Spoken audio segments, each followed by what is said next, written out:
Last month I closed 945,000 in sales. And if you're wondering how I did it, I can tell you it wasn't luck. There's actually a 3-step framework that I follow to a T, so I can go from about 500k in sales to 945,000 in sales a month. And in this video, if you take copious notes, I'll show you how to double your sales in the next 30 days. Just follow this 3-step game plan. I've sold for some of the biggest names online. People like Dan Martell, Jeremy Miner, Nick Kuzmich, Eric Sue, Consulting Success. And during those times, I figured out exactly what separates most salespeople with the top 1% salespeople. And the reality is, it's not just about the sales skills. It's because the top sales professionals know what it requires and who they need to become to get to the top 1% of sales. So follow along and make sure you stick to the end, because I'll reveal a bonus number 4 tip that added an additional 20% on my sales. Step 1 is simple: getting more leads. A lot of people ignore this, but I can't tell you how many fat couch closers I know.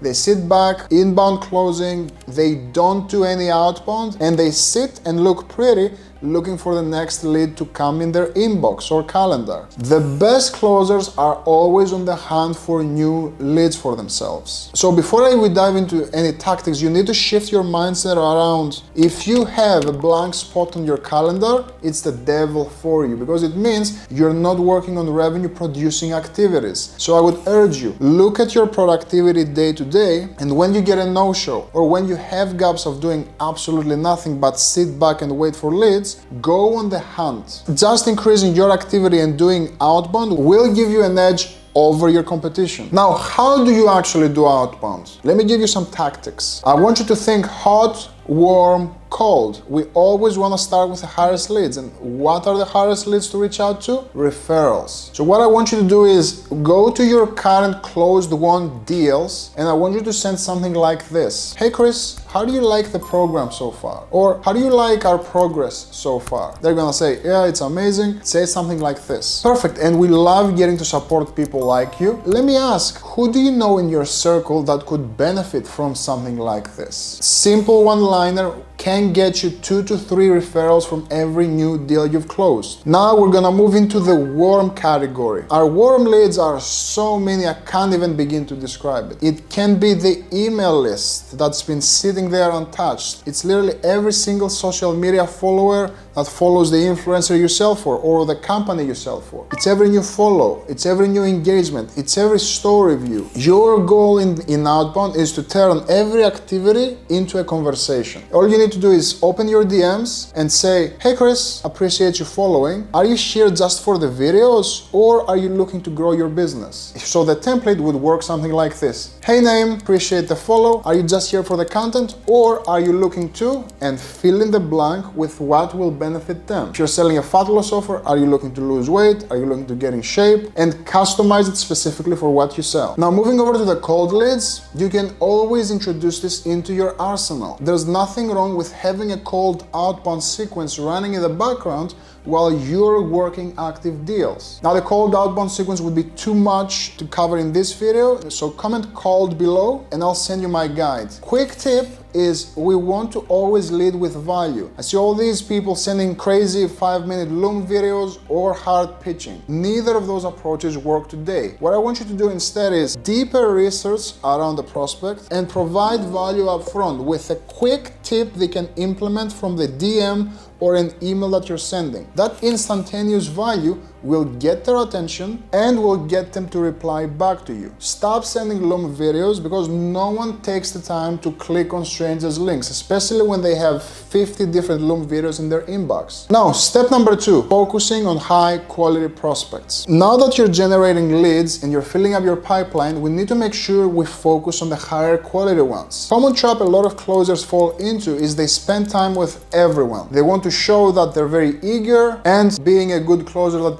they're supposed to close every single deal. I can tell you that's a waste of time. If you can disqualify a prospect before your call that you see is not going to buy from you, that's an hour you can get back to do outbound or other revenue generating activities. Being able to disqualify early will allow you to focus on the prospects with higher intent. It will also clean up your calendar and eliminate distractions so you can put energy into better opportunities. Now, how do you qualify leads? It's not just by looking at your calendar and judging. I want you to go look at your clients. What are the best traits that your top clients have? A lot of people just disqualify someone because they fill in a form and they say, I can't invest in something right now. That's a mistake. I never qualify someone against their money or how much they're making, but their intent. I can't tell you how many deals I've closed when I saw someone fill in an onboarding form saying, I don't have money to invest, and come to find out the deal closes 1 or 2 months later. All you have to do is have a deep conversation with them, show them that this is a real need, and they will find the money to work with you. There's nothing wrong with calling them ahead of time and doing a quick triage or discovery call. All you have to do is focus on 5 why questions. Hey Chris, why did you book with us today? Why are you interested in solving X? Why do you feel that's a problem right now? Why is this a now and not a 6-month thing? And why us instead of other alternatives in the marketplace? What attracted your attention? Asking these 5 whys and getting solid answers can quickly allow you to say, okay, this is a prospect with high intent, or this is not a prospect, I can disqualify them, rip that call out of my calendar so I can focus on other people. Now, step number 3 is utilizing your CRM the right way. Getting new leads is great, waiting on inbound leads is amazing, but the real gold is hiding in your old deals. So re-engaging your CRM or your pipeline is the perfect way to get quick wins, because these are prospects who have already had the conversation with you or someone else. It helps keep your pipeline alive,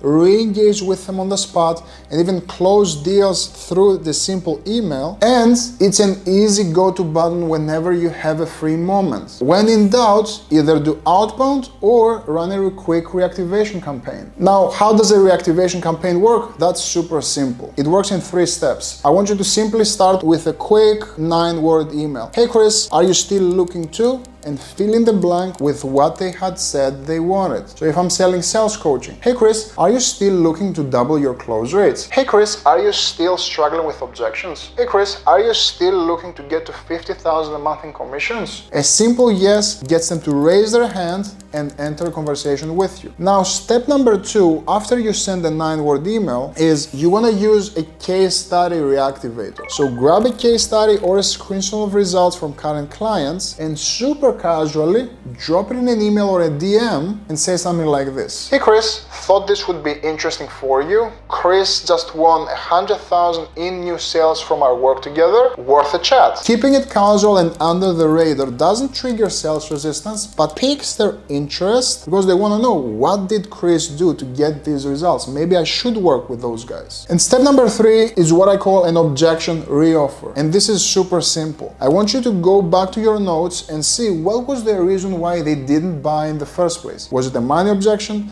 Or is it a time objection? Was it a partner objection? What you want to do is take that objection and include it into your offer. So what you're gonna do is, if it was a money objection, see if you can run a quick promo, or see if you can help them out with payments or a new credit line. If it was a timing objection, see if you can add additional time into the program if they take action. See if you can offer more support or more accountability so they can get off the fence and take action to work with you. If it's a partner objection, see if you can add an additional seat for their partner so they can work together on this and their partner feels included in their journey. For the bonus, we want to leverage upsells and cross-sells. So upselling involves you just offering a more premium version of your product to your existing clients. A lot of people completely ignore this and just wait for clients to ask for more stuff. Well, why not be proactive and offer them more help? So all you have to do is look at what clients bought and look at what you're offering after that. Do you offer a more premium service, a higher end mastermind, or other products they can use? All you have to do is reach out and say something like this. Hey Chris, it's been an honor getting to serve you inside this program. The next level typically looks like new offer. Would you be opposed to having a conversation around that? Now you get a simple hand raised, you enter the conversation with them, and you can easily upsell them. Now I want you to focus. You won't be able to close any deals if you don't have a proven sales process in place in the first place. So you can watch this video where I give you my exact 7-figure sales process, and I'll see you over there.